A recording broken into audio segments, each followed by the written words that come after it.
नमस्कार, health question पर आप सभी का स्वागत है। हम जानेंगे कि कमजोर शरीर को कैसे ताकतवर बनाया जाता है। तो चलिए हम यह जानते हैं कि राजीव दीक्षित इस पर क्या कहते हैं।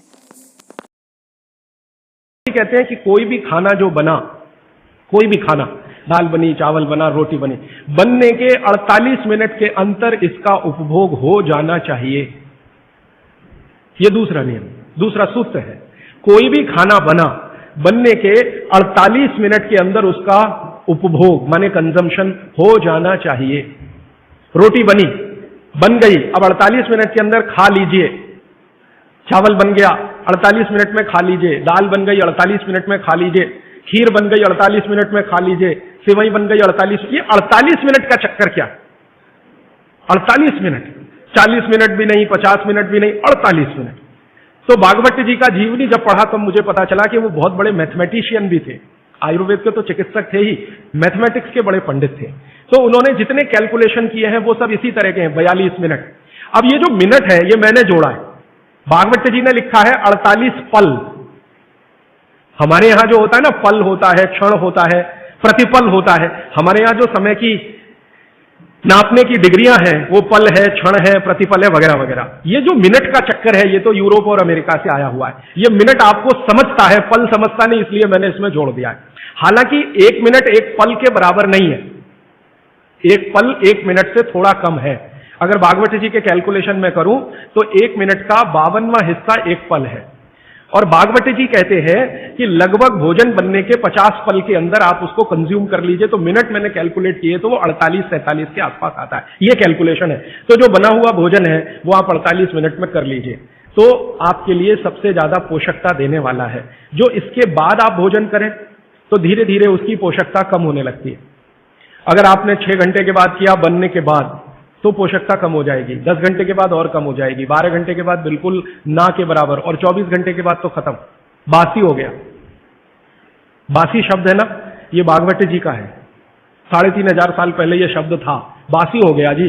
और वो कहते हैं ये बासी भोजन तो जानवरों के खिलाने के लिए भी नहीं है, आप कैसे खा रहे हैं? भागवत जी ने एक बहुत अच्छे मजे की बात लिखी है। उन्होंने कहा भारत देश में 365 दिन का जो चक्र है एक वर्ष का, इसमें एक ही दिन ऐसा है जिस दिन आप ये खा सकते हैं। 364 दिन नहीं खा सकते, एक ही दिन खा सकते हैं। और वो एक दिन का उन्होंने बहुत पक्का कैलकुलेशन किया है कि उस दिन शरीर के वात, पित्त और कफ की अवस्था क्या होती है, उसके अनुसार बासी भोजन चलता है। तो मैंने वो जब ध्यान दिया तो पता चला कि वो दिन हमारे देश में एक त्योहार आता है, उसको मेरी मां कहती है बासौड़ा, आप पता नहीं क्या कहते हैं।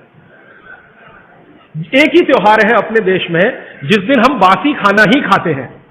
और ये जो त्योहार है, इस जो दिन पड़ता है, ये कार्तिक, अगहन, पूस माह के हिसाब से इसका जो दिन पड़ता है, भागवत जी का दिन भी वही पड़ता है। तब मेरे समझ में आया कि इस देश के त्योहारों के पीछे वैज्ञानिकता है।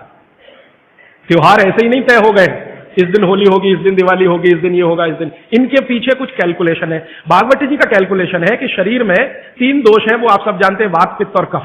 इन पे आगे मैं विस्तार से बात करूंगा, यहां रेफरेंस के लिए कह रहा हूं। तो वात, पित्त, कफ 3 दोष हैं। ये समान स्थिति में रहे तो आदमी हमेशा निरोगी रहता है। इनकी स्थिति ऊपर नीचे हो, वात बढ़ गया, पित्त और कफ कम हो गया, पित्त बढ़ गया, वात और कफ कम हो गया, ऊपर नीचे हो, तभी रोगी होते हैं आप, तभी रोग पैदा होते हैं। तो एक दिन ऐसा आता है 365 में से एक दिन ऐसा आता है जिस दिन ये वात, पित्त, कफ की स्थिति बिल्कुल ऐसी होती है जो विचित्र लगती है, माने होनी नहीं चाहिए ऐसी स्थिति हो जाती है।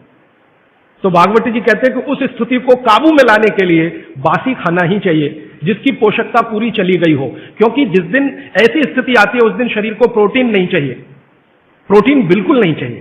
तो प्रोटीन सब खत्म होगा तब जब खाना बहुत पुराना हो जाए। तब मेरे समझ में आया कैसी वैज्ञानिकता है। तो आप साल में एक ही दिन बासी भोजन कर सकते हैं।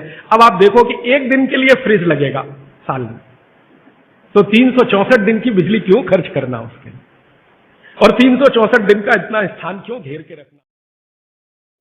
ऐसे ही खबरों के साथ जुड़े रहने के लिए हमारे चैनल को जरूर सब्सक्राइब करें और इसे लाइक और शेयर करना ना भूलें। धन्यवाद।